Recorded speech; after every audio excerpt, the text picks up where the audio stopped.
Okay, is it okay we start? Sure. Okay, so welcome everyone. It's to Feza Gürsey Higher Structure Seminar. And this is the first seminar of this semester. And our speaker is Matthew Young from Utah State University. Uh, and uh, he obtained his PhD in 2013 from Stony Brook University. His main areas of interest are representation theory with applications in geometry, topology, and mathematical physics. Also, algebraic, geometric, and higher categorical structures in quantum field theories, uh, especially uh, those uh, involving unoriented and non-semi-simple. And today he will give us a talk about topological field theory and uh, Z invariants for Lie superalgebras. Thank you. It's all yours now. So thank you. Great. So thank you very much for the invitation to speak here. So today I want to explain a little bit about constructions of some topological field theories from Lie superalgebras, and then really more of an application of that idea to physicists Z-hat invariants, which are kind of currently being developed. So everything that I'm going to talk about today is based on a series of joint papers with Nathan Gear, Nick Garner, Francois Costantino, Matt Harper, Adam Robertson, and Seth Porter. And certainly, if you have any questions throughout, you're welcome to just interrupt as we go. Okay, so I thought I would start off by reminding or telling you about the Reshetikhin-Turaev theorem. So this is the, I would say, most standard, well-studied construction of three-dimensional topological quantum field theories. So in short, the theorem says that if you're given a modular tensor category, I'll say a little bit about what this is in a minute. If you're given a modular tensor category C, then Reshetikhin-Turaev construct from this a three-dimensional TQFT. Okay, and so what I mean by this, so Z, oops, is going to be a functor from the Bordism category of uh, three-dimensional Bordisms with corners to maybe some two category of linear categories. Okay, and so Z will assign, for example, numerical invariants to closed oriented three manifolds, vector spaces to closed surfaces, a category to the circle. Okay, and so this TQFT is actually determined by sending the circle to this modular tensor category we start with. Okay, so what do we need to know about modular tensor categories for today? So first, they're ribbon categories. Okay, so they have a tensor product, they have a braiding, and they have a twist. And I want to emphasize kind of three additional properties they should satisfy. So first, they should be semi-simple, which means that any short exact sequence of objects in this category splits. Said differently, any object is going to be a direct sum of simple objects. Okay, so from the abelian category point of view, they're relatively simple categories. Second, the category is required to be finite in the sense that there's only finitely many simple objects up to isomorphism. So one and two tell you that this category is basically a direct sum of copies of vector spaces, okay, just as an abelian category. Um, Third, well, really, this is kind of a consequence of the others, but simple objects, they have a non-zero quantum dimension. So quantum dimension is uh, a complex number that's attached to objects in a ribbon category. And so here the quantum dimension of simples will always be non-zero. And finally, there's a non-degeneracy condition, which is important for the construction, but won't really enter today. So I kind of ignore this. And roughly speaking, the idea of the Resheti-Contrive construction, it proceeds in two steps. So first of all, just starting from any ribbon category, I can construct invariants of knots. So specifically, if I'm given a knot K, and I give an object of this category C, so I call that object S. So I imagine coloring the knot by that object S. Then the ribbon category gives for me a complex number, which is an isotopy invariant of this knot. Okay, and the idea is if you take a presentation of the knot, which involves maybe kind of breaking it up into crosses, cups, and caps, well, each of these basic pieces corresponds to a morphism in the ribbon category, and I just build up that knot from the elementary pieces. The axioms of a ribbon category are such that this is an invariant of the knot. And so that's a standard construction of a knot invariant from a ribbon category. Okay, and so to go from the ribbon category to the three manifold invariants, say, so remember that any closed oriented three manifold arises from surgery on a framed link. This is the Lickrish-Wallace theorem. So in particular, if I give you, I just write it for knots to simplify notation, but if I give you a knot K, then I can do surgery on that knot. I get a three manifold, which I write as this. Okay, and so in order to define the three manifold invariant, so this should be a complex number. Okay, what Resheti-Contrive do is, so first of all, they look at the knot invariant you get by coloring by each of the simple objects of your category.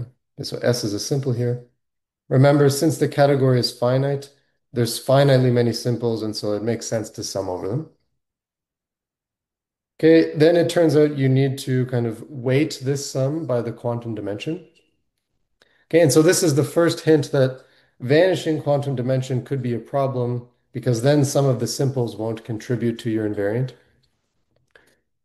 Um, and this symbol here means I'm emitting a normalization. Okay, that normalization, it doesn't make sense if some of the quantum dimensions are zero. So it's really the right-hand side would not make sense if some quantum dimensions are zero, but at least you see that if there's zero, somehow you're not using much of the category in some sense. And so the Resheti-Contrive theorem says that this right-hand side, which a priori depends on the knot K, it actually only depends on the resulting three manifold. Okay, and so again, the finiteness, we see the importance here. That means the sum is just a finite sum. Semi-simplicity roughly is saying that by just summing over all of the simples, I'm really understanding kind of all of the categories since everything is a sum of simples. Okay, and these two conditions, they go into checking the invariance of this quantity. Okay, so that's the kind of abstract construction of at least the three manifold part of the TQFT. Okay, so what are the main examples that people study? So where do modular tensor categories come from? And in some sense, all of the ones we know, they come from quantum groups up to some small modification. So let me explain the idea behind the quantum group construction. So I'm just going to explain it for the Lie algebra SL2. So this is traceless 2 by 2 complex matrices. Okay, and so attached to this Lie algebra, there's a certain Q deformation of the universal enveloping algebra. This is called the small quantum group. I'll write a description of the quantum group a bit later for the context we need. Yeah, but so I can look at the small quantum group and I can look at its representation theory. Okay, and it's important here that I work at a root of unity. So I've written, I guess, K is excuse me, Q is a kth root of unity in this setting. Okay, now this is a nice category that representation theorists like to study. Unfortunately, it fails all of the properties listed 1 through 4 of a modular tensor category. So in particular, uh, this category has many simple objects whose quantum dimension is 0. Okay. This is the kind of analog if you're more familiar with like the modular representation theory that uh, I mean, if you work in characteristic P, there's a problem with P-dimensional representations. On the other hand, there is a construction that kind of fixes this category. So this is called semi-simplification. Okay, and semi-simplification, basically what it does is it takes all of the simple modules whose quantum dimension is zero and forces those modules to be the zero object. Okay, then it does some more stuff to make sure that the tensor structure and so on behaves well. Okay, but the kind of amazing fact is that if I take this category, which kind of fails all of the properties, and then I do this kind of brutal semi-simplification procedure, you do end up with a modular tensor category. So this construction is in the original kind of three-manifold invariant paper by Reshti Contraev, and it's been studied by representation theorists kind of in detail since then. So Anderson made big contributions to the case when you replace SL2 with a simple Lie algebra. Okay, so we're eventually going to be interested in a category more like this, so I don't want to spend too much time talking about the semi-simplification. Okay, instead, what I want to emphasize is uh, kind of what were Reshetik and Turayev motivated by in this particular example. Said differently, what's the kind of physics behind these examples? Okay, and the claim is that the TQFT that you get from this representations of the quantum group for SL2, it's a good mathematical model for Witten's Chern-Simons theory with the gauge group SU2 at level related to K. Okay, so Chern-Simons theory, this is a three-dimensional quantum field theory. Okay, so mathematicians, we don't have at present kind of a direct way of defining this theory, for example, through path integrals. But all of the computations we can do with the Reshetik and Turayev theory, they match the computations that physicists can do using Chern-Simons theory. Okay, so in that sense, you could either say this thing is a good model for Chern-Simons, or maybe it is Chern-Simons. It's kind of up to you how you think about that.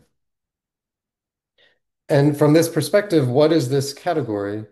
This category, it labels what's called the Wilson operators in Chern-Simons theory. So what these are, so if I give you a knot, K, in a three manifold, so maybe I should write. So I have my three manifold M, I have a knot K, which is embedded in this. Okay, so I think of the knot as the physicists would call it the Wilson line. Then I color this knot by some representation V. Okay, well, the representations that occur in this semi-simplification, I can think of them as representations of certain representations of the group. And so it then makes sense to take the holonomy of a connection A along this knot K in the representation V. So that's going to be a complex number, which depends on a connection. Okay, and then I integrate that function of the connection against the exponentiated Chern-Simons action. That's what the physicists would call the observable associated to the Wilson line. Okay, and the idea is that this uh, not invariant or kind of three manifold invariant with a knot in it that you get from Reshetik and Turayev theory is a precise meaning of this right-hand side, which we don't understand. Okay, this is depending on how you think about it, the space of connections, this is infinite dimensional manifold. So if I try to integrate over that, I'm going to have problems.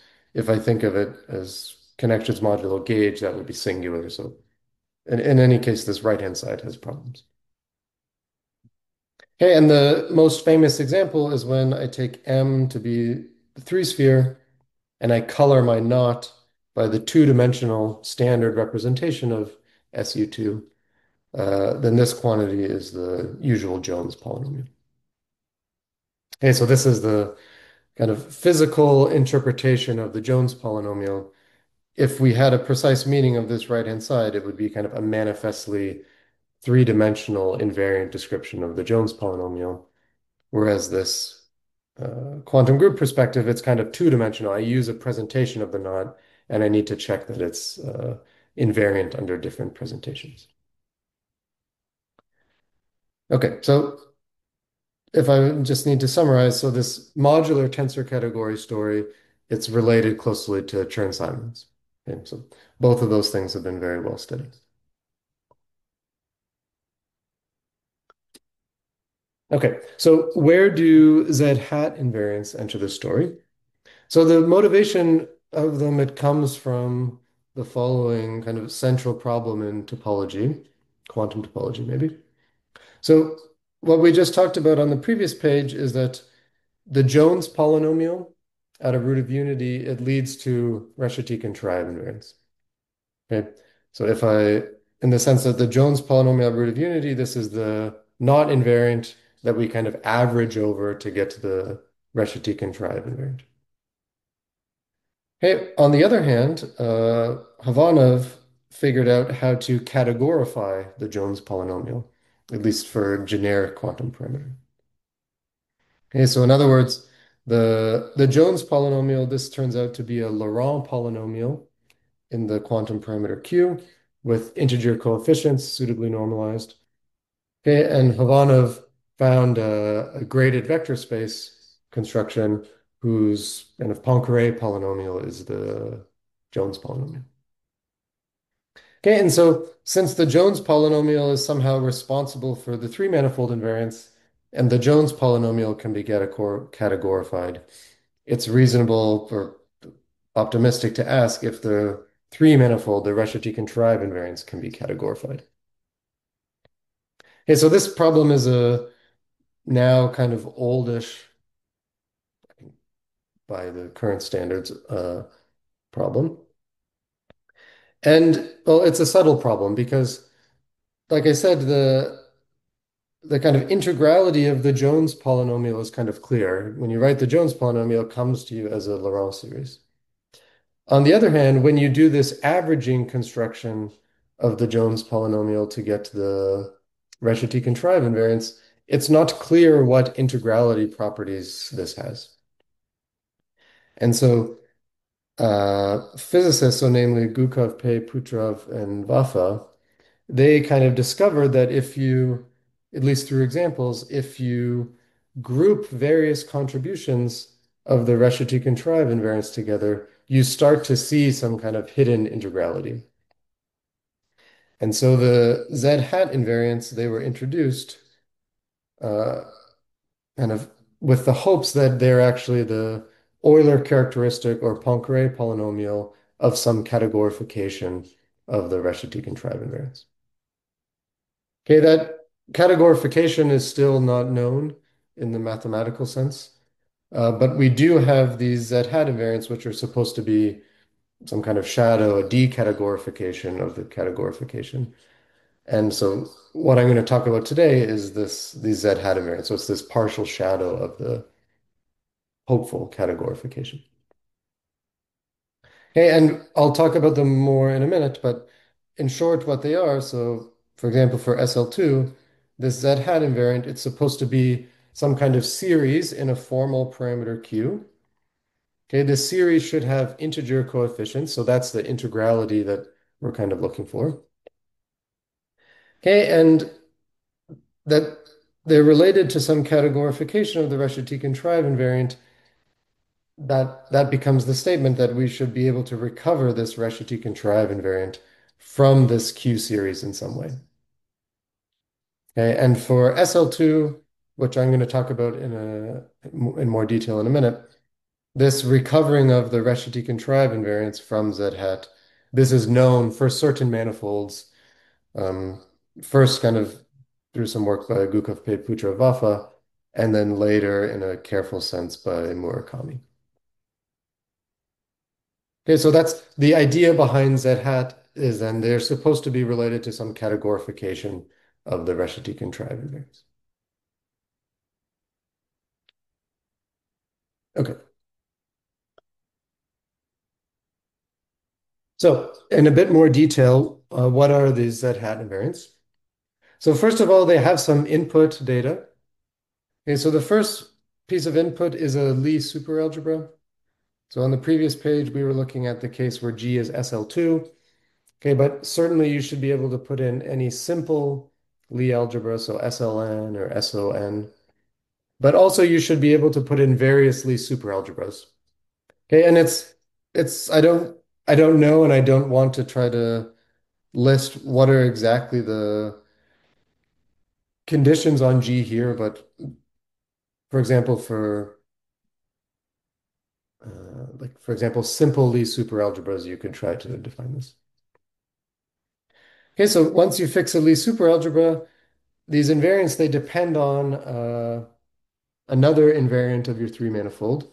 So again, we don't know exactly what this structure should be, but I just want to say that it's something like a spin C structure. Okay, but the invariant, it depends on the input Lie algebra G.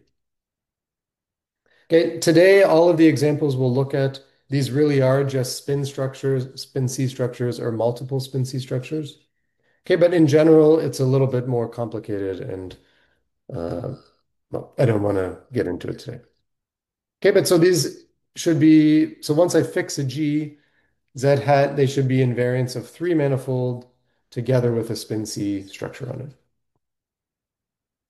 Okay, and so hopefully, again, this output, it's basically a Laurent series, possibly with finitely many sorry, power series with finitely many negative coefficients, and has integral coefficients, and then there's some kind of normalization which may not have integer power.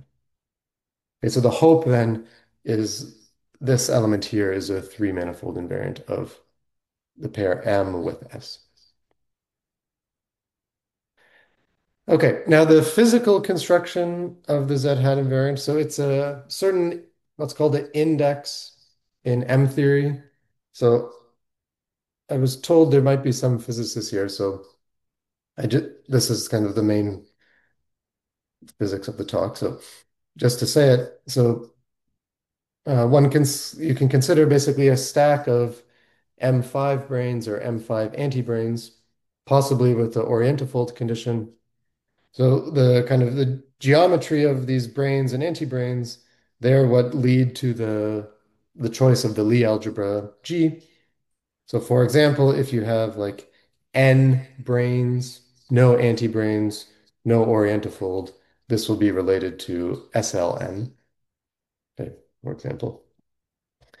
This is a half index, which means that there's some kind of boundary to the manifold you're considering it on. The boundary condition, that's somehow responsible for the spin C structure.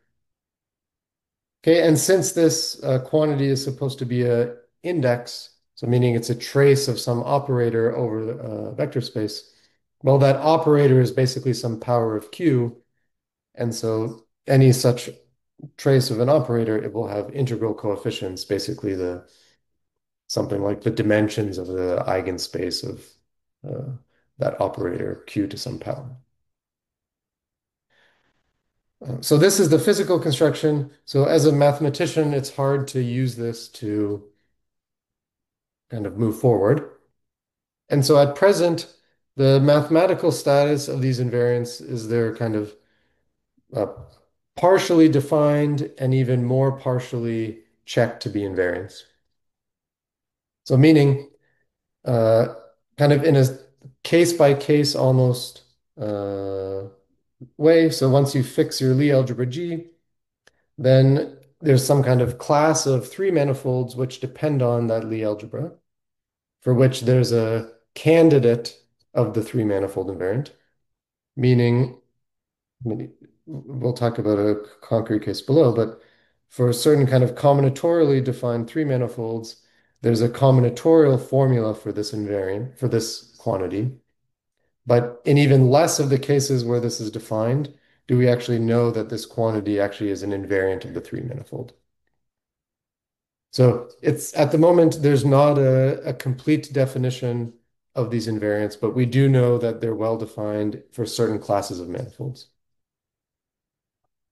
Okay, so it's a certainly kind of ongoing area where the the domain of definition of these invariants is kind of getting larger with time. Okay, so let me do a concrete case to kind of explain the situation. So this is the case of SL2. This was the case that was first studied by uh, Gukov, Pei, Putra, Vafa, and then it was kind of later studied from a kind of more mathematical perspective by Gukov and Manolescu. Okay, and again, this is in this combinatorial approach that I mentioned on the last page. So the input to their construction is gamma. So this is a plumbing tree with a, so I'm going to require it to be negative definite plumbing matrix.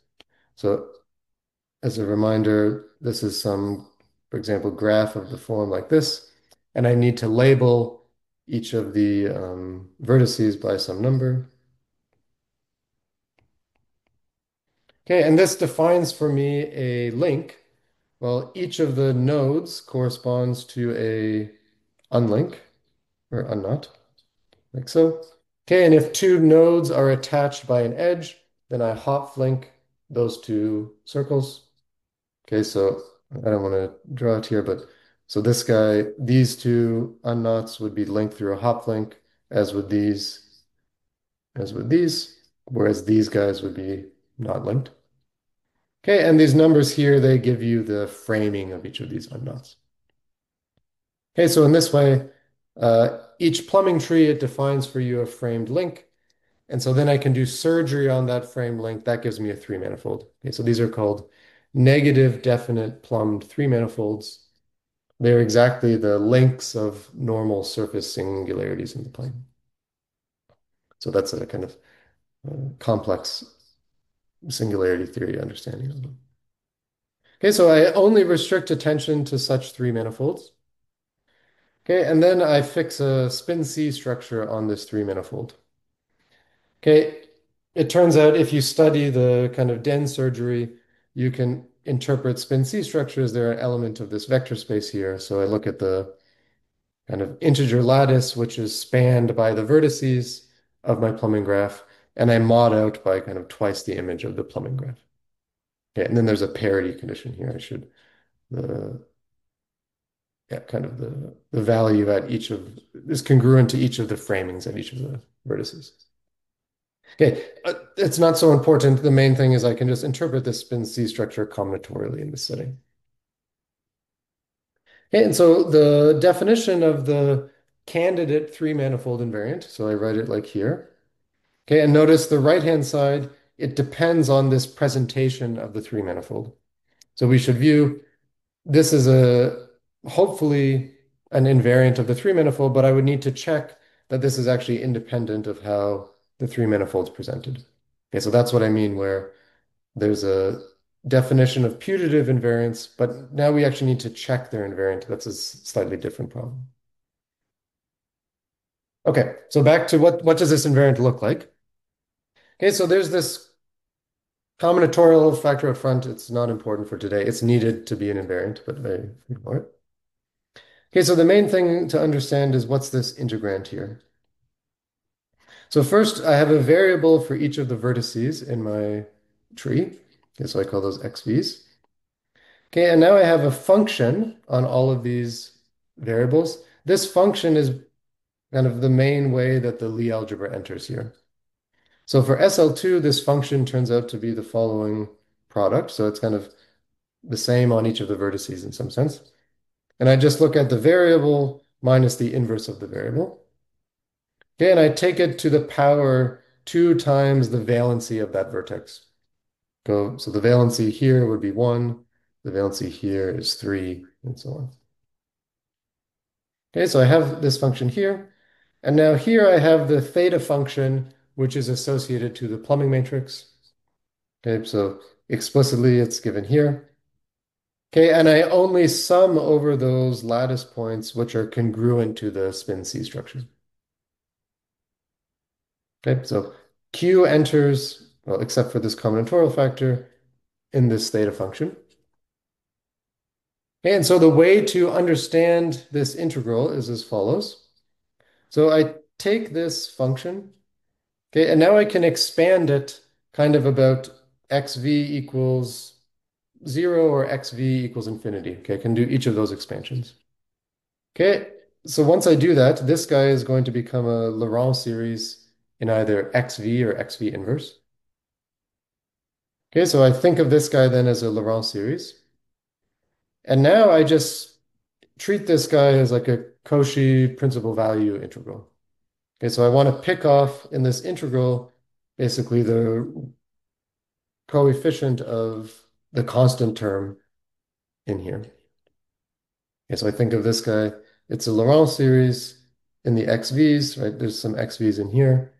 Okay, so I pick off the residue. Okay, that's going to be a kind of function of Q. Okay, and I just do that for, well, yeah, I do that for this entire series. Okay, and so the negative definiteness, where does this come in? So notice since B is negative definite, this quantity here is positive, I guess. Okay, and so what this means is that when I do this Laurent expansion and residue integral, I'm going to get terms in Q which are bounded below. And moreover, for any fixed Q, I'm going to have finitely many contributions to that power of Q. Okay, so negative definiteness ensures that when I do this expand and integrate construction, I get a well-defined power series in Q. Okay, so that's the way this construction works. If I change the Lie algebra, which we'll talk about below, then I would change this integrand. Also, the theta function will change a little bit. Okay, but that's the general construction. And so one of the things Gukov and Manolescu prove is that if you take this right-hand side, interpret it as a power series, then it's actually depends not on the plumbing graph, just the resulting three-manifold that you get. So this thing is indeed a three-manifold invariant. Okay. So um, so let me now pass from thinking about SL2 or Lie algebras and talk about Lie superalgebras. So the first construction we had of three-manifold invariants, this was the Reshetik and Turayev construction. And although I just explained what it does for SL2, it works in the same way for any simple Lie algebra. This is basically the work of Anderson and collaborators. Okay, but on the other hand, this categorical approach, it basically fails for Lie superalgebras. Okay, and the reason is as follows. Uh, in this Reshetik and Turayev approach, we had to semi-simplify this category of representations. Okay, and what I explained it as was semi-simplification is a way to kind of kill all of the simple modules of quantum dimension zero. Okay, and for Lie algebras, many modules have quantum dimension zero, but there's many that don't. And so semi-simplification, it still leaves kind of a sufficiently large category. On the other hand, most interesting representations of Lie superalgebras have quantum dimension zero. So semi-simplification in the super case, it basically kills almost all the category. So it's not kind of the right construction in this setting. I do want to mention there are kind of ad hoc constructions of three-manifold invariants from Lie superalgebras, but as far as I understand, none of them lead to TQFTs. So we want a kind of stronger construction that would mirror the Reshetik and Turayev construction. Okay, so I'll talk about one way to modify this Reshetik and Turayev construction below that allows Lie superalgebras to play a role. Okay, and the other three-manifold invariant we were looking at was the Z-hat invariant. Okay, and so Z-hat invariant, it actually looks like it's kind of maybe easier than Reshetik and Turayev invariant for Lie superalgebras. So for example, Ferrari and Putrov, they write down a kind of explicit formula for what these integrands should be for the Lie superalgebras SL, MN. So super traceless matrices of size Mn. So this is some explicit formula. And so you can try to run the same procedure as above, expand out this integrand, try to argue directly that this integrand or that the power series is an invariant of the three manifold and so on. So the complicated situation there is that it turns out that negative definite is kind of not the right condition to guarantee that the theta function converges is the wrong word, but kind of gives finite contribution. So the the class of three manifolds that you need to work with for this integrand to give a well-defined series, it's different from the negative definite three manifolds. And so the complication here is when is this naive formula that you can write down actually an invariant of three manifolds? Okay, and so Ferrari and Putrov, they study this in detail and give some examples of three manifolds for which it's a well-defined series, at least for SL2, SL21, sorry. But it's a kind of not an obvious problem of how you would extend this to generally superalgebras like SLMN or so on. So there's a kind of analytic or topological problem, depending how you think of it, of which three manifolds should these definitions really apply to. Um, the other case of least superalgebras that physicists had studied was by Chuhan and Ramandevi. They studied the Lie superalgebra OSP12. So this is the orthosymplectic Lie algebra. So basically, it's symmetries of the supervector space of dimension 1, 2, which has an orthogonal form on the one-dimensional part, a symplectic form on the two-dimensional odd part. Okay, and here, well, the thing that kind of caught our eye was the integrand. It looks very much like the SL2 case, right? The only difference in the SL2 case was we had a minus sign here. Okay, so it's this integrand is kind of quite similar to SL2. Okay, so the first theorem I want to mention, well, basically well, as we were learning this Z hat theory, we also came across this Jahan Ramadevi paper. And so in the paper, they have a kind of nice conjecture that said that the Z hat invariance for SL2 and the Z hat invariance for the Lie superalgebra OSP12, they were basically equal to each other up to a substitution of Q goes to minus Q. Okay, and so that kind of caught our eye because, well, it must just follow from the fact that these are kind of so closely related. And so with Constantino, Harper, and Robertson, so we managed to prove this conjecture.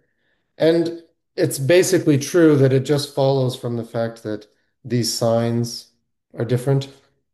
It's a little bit more complicated than this because when you expand out this power series in the way that Z hat is defined, you have to do some kind of careful bookkeeping with kind of indices of summation and interpretation of spin C structures and so on. But it is true in the end that, I mean, in some sense, the OSP invariants are not new compared to the SL2 invariants. Okay, and it's a little bit more subtle than what was originally conjectured. Unfortunately, we can't just substitute Q goes to minus Q. There is this kind of non-integral power that doesn't behave well. And it turns out there can be a fourth root of unity, which we have to scale it by. But if you're a topologist, it's basically telling you that these three manifold invariants are going to be equally powerful. Okay, and so again, the proof is not particularly difficult. This is one reason we liked it. So we knew beforehand that, well, at least in particular examples, there was relations between quantum invariants that you could build from the quantum group of special orthogonal Lie algebras and OSP Lie superalgebras. Okay, and just as a reminder, SO3 is the same thing as SL2. So from these known behaviors of quantum group invariance, well, SL2, it's kind of known it's related to OSP invariance as long as you swap Q goes to minus Q. Okay, the proofs in these cases are really not obvious. And so we were kind of surprised in this case that this three manifold invariant, somehow the way it's presented, it makes it nearly obvious that these three manifold invariants are kind of related by Q goes to minus Q. Okay, and we'll return to this in a minute.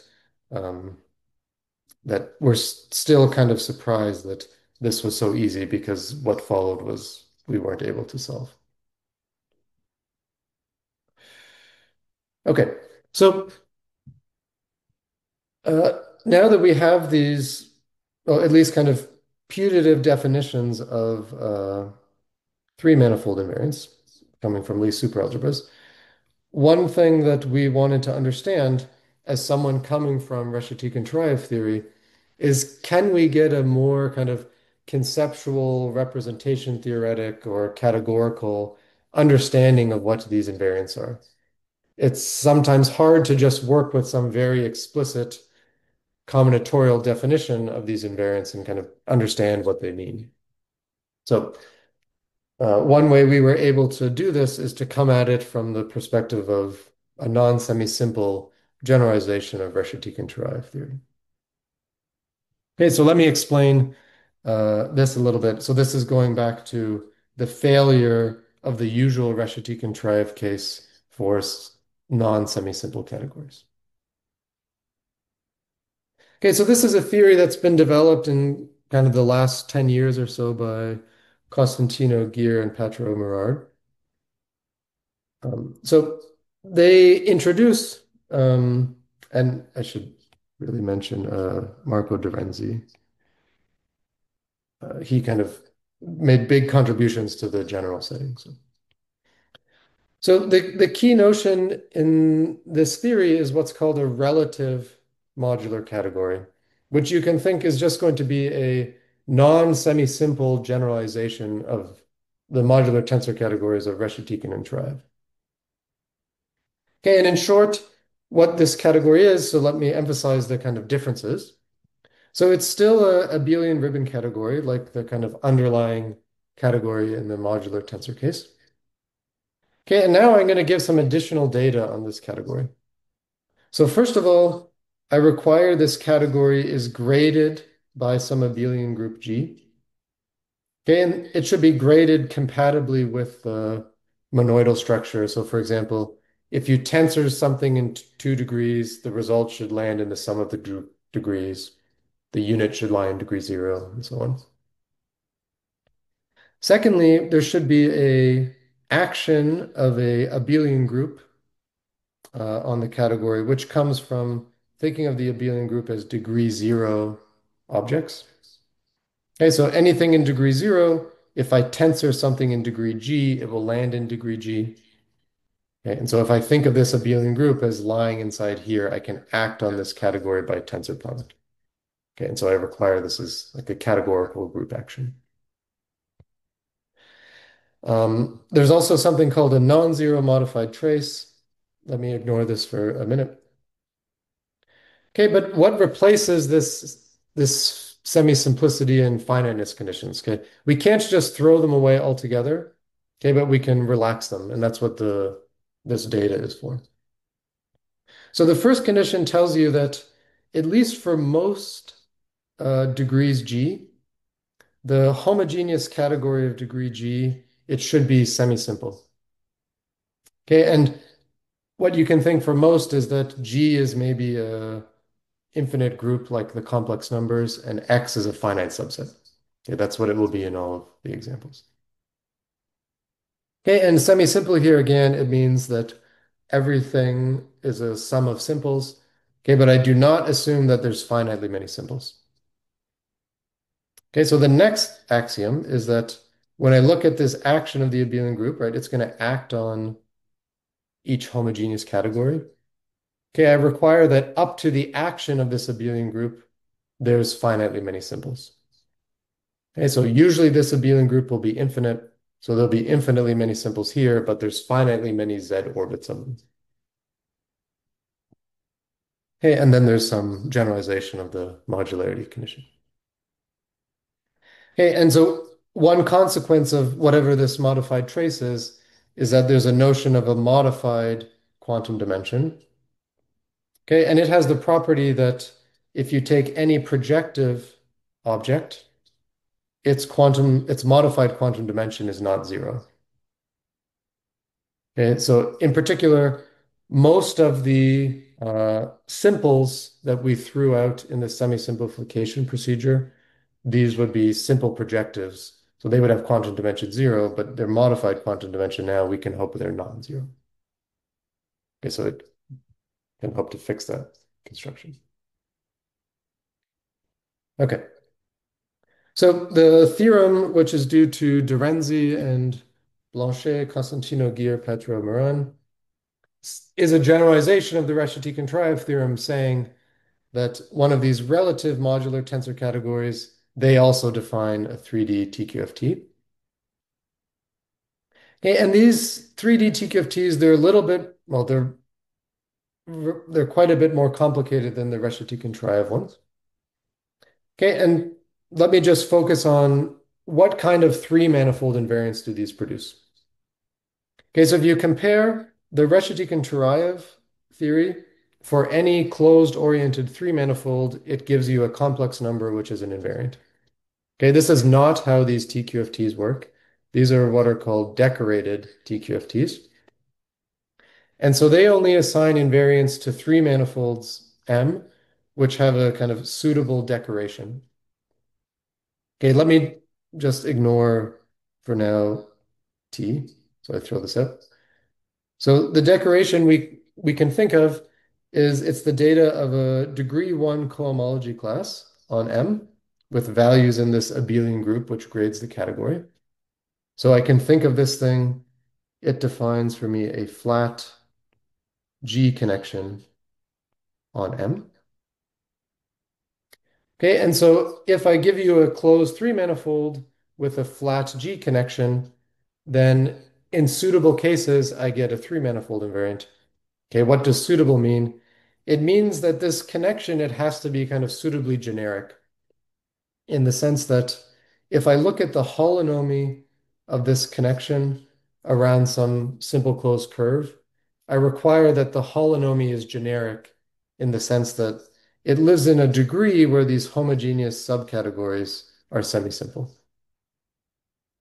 Okay, now remember this bad set X, the bad gradings, it's, for example, a finite or discrete subset of a continuous group. So most connections in some sense will satisfy this. On the other hand, if you take the trivial connection on the three manifold, on the three sphere, it will not satisfy this. So for example, these theories, they don't give you an invariant for the three sphere. Okay, so they're more complicated kind of invariants than Reshetikhin-Turayev, but it does allow you to take certain non-semi-simple categories and define TQFTs from them. Okay, as long as you kind of enlarge what you allow to be called a TQFT. Okay. Um, so we have 10 minutes. Um,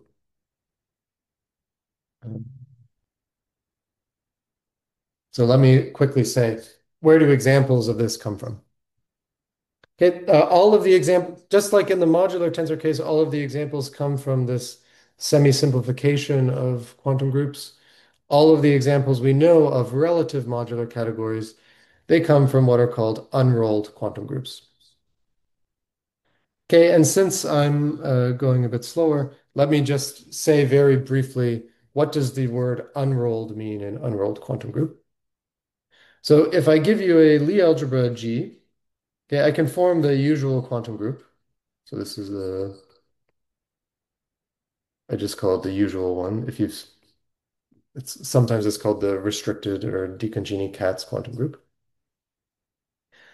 Okay, and what the unrolled quantum group does is also encodes kind of part of the classical Lie algebra. So I take the enveloping algebra of the Cartan subalgebra. Okay, now in the quantum group, you already include kind of part of the classical maximal torus. Okay, so that's kind of the group-like uh, counterpart of the Cartan. Okay, so this unrolled quantum group, it kind of behaves a little bit like the classical Lie algebra, a little bit more like the quantum one. Okay, and so the main benefit of this construction is that if I just look at the quantum group, then I remember, well, for example, on modules, I have the action of the maximal torus. Okay, that's basically the exponentiated Cartan. Okay, if I remember also the Cartan, then I have eigenvalues, which, for example, could be arbitrary complex numbers.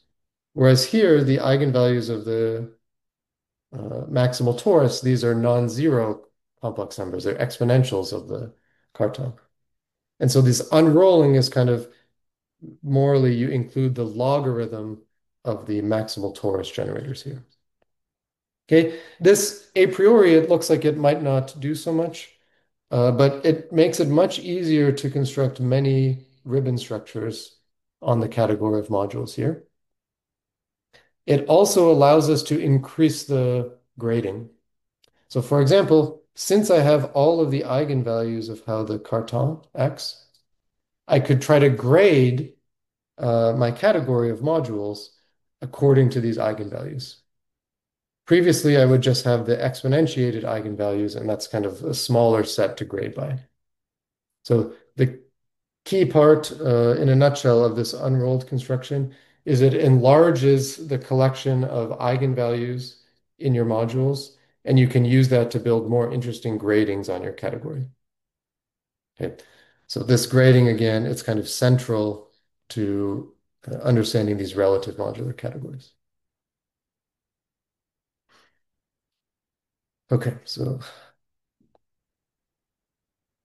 Okay, so all of the known relative modular categories, again, they come from this unrolled quantum group for particular G. So the known examples are SL2, simple Lie algebras. Okay, this has a uniform proof which contains these two.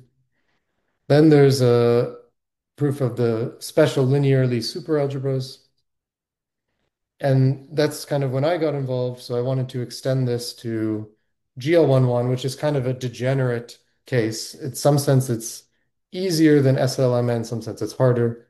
So with Nick Garner and Nathan Gear, we managed to achieve this. And with Constantino Harper and Robertson, we managed to treat the case of OSP12, which, if you look in Katz's classification of these superalgebras, it lies in kind of a different family than SLMN. So the idea here was to try to understand the start of this different family, the so-called type 2 Lie superalgebras. Okay, but one kind of unsatisfying thing at the moment is that a lot of these proofs are kind of ad hoc. We don't have a very clean, uniform way to do it. And so, um, yeah, I would like a uniform way so that we don't have to treat these cases kind of case by case. So this is one thing I'm working on with my student, Seth Porter. Okay, now that we have these relative modular categories, we could ask, what are the physical realizations of them?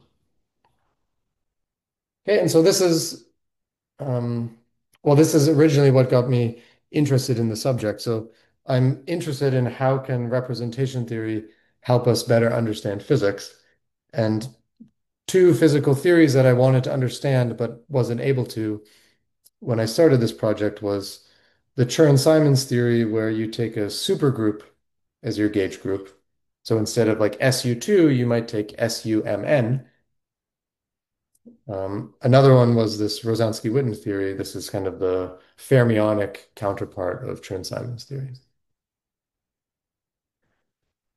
Okay, and so it turns out that at least in the cases that we are able to match or to kind of understand the physics, we can match these relative TQFTs to certain physical models. So the case of SL2, this was first studied by Kreutzig, Dimofta, Garner, and Gear. They argue that this theory is basically some kind of Chern-Simons matter theory. Okay, and from my perspective, this is a very complicated theory. I don't, as a mathematician, know how to compute things in this theory to the point where I'm able to compute them and compare them with the TQFT computations. So I was hoping that there was if you change the Lie algebra, is there a physical theory that's kind of easier for me to understand? And so GL11 had this kind of nice property. So with Nathan Gear, we were able to match computations in GL11 with the U11 Chern-Simons theory. So unitary group of C11. And we did this by going back, like Rosansky and Salur, so two physicists in the early 90s, they did lots of computations of what physicists would say U11 Chern-Simons theory is. So we had lots of quantities to compare to. And so our argument for the fact that the TQFT gives this U11 Chern-Simons theory was done by computing things in this TQFT and matching it with Rosansky-Salur. So that, as far as we know, is kind of the first mathematical construction of the supergroup Chern-Simons theory as a TQFT. Um, there were some other examples related to Rosansky-Witten that we studied with Nick Garner. Again, and one thing I want to point out is this is not the end of the story. So if you talk to physicists and they tell you what kind of line operators are in these theories, they are not abelian categories like the categories we're studying here. They're rather DG or derived categories. And so we should really think the TQFTs that we've built from this relative Reshetikhin-Trive construction, they should be some kind of abelian approximation of DG TQFTs. And we don't understand at the moment the DG theories, although I did want to mention that Chensky, Legrand, there's some kind of recent progress in this. They have a now at least theoretical construction of these co-chain valued theories. So uh, one could try to work out what their theories are saying in some examples and see, do they match closer to the DG structure we expect? Okay, so in the last minute, let's me get back briefly to Z hat invariance. So we have, just summarizing, we have these Z hat invariants defined kind of partially for some Lie superalgebras. We also, when we can construct a relative modular category, we have three manifold invariants attached to these Lie superalgebras. Okay, and we might ask, in the same way that, for example, Z hat of SL2 was related to Reshetikhin-Turayev invariants for SL2, if I take these Z hat invariants for a Lie superalgebra, can we relate them to these non-semi-simple Reshetikhin-Turayev invariants? Okay, in the Lie superalgebra side, these are kind of the only quantum group type invariants we have available to us. Okay, and so the general conjecture that basically goes back to Konstantino, Gukov, and Putrov says, and I'm saying it in a very rough form, okay, that once we have a relative modular category for a Lie superalgebra, that the three manifold invariants we get for a three manifold with a flat connection, we can recover them as some kind of limit of a linear combination of the Z hat invariants. Okay, and this linear combination, it should be such that the coefficients, which depend on the flat connection and the spin C structure, they should be topological invariants of this pair. Okay, so that could be some analog of this statement that we saw at the start of the talk that Z hat invariance for SL2 should recover Reshetikhin-Turayev invariance. That started from this idea that Z hat was related to the categorification of Reshetikhin-Turayev. Okay, and so what we managed to prove, so again, SL2, this was studied by Konstantino, Gukov, and Putrov. SL2-1 was studied by Ferrari, Putrov. And so our contribution is we enlarge this collection, first of all, of TQFTs we're allowed to study. That enabled us to formulate this left-hand side, and then we could compare it with what physicists told us the right-hand side was. So the statement is a little bit subtle, but the statement is that for various roots of unity, this statement is true for OSP12. Okay, and I just give a indication of what do these invariants look like. Well, they involve the Rocklin invariant, Reidemeister torsion, size of the homology, and various linking pairings. Okay, so all of these are kind of classical topological invariants.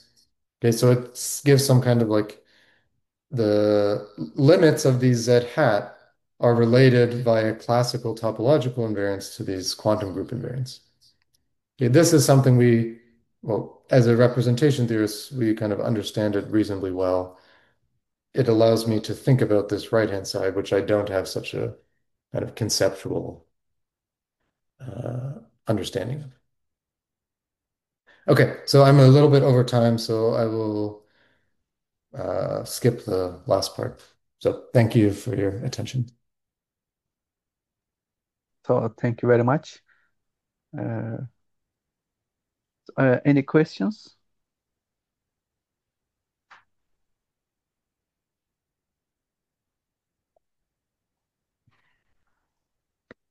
Okay, there. Yep. May I ask about maybe okay, let's stop the recording first.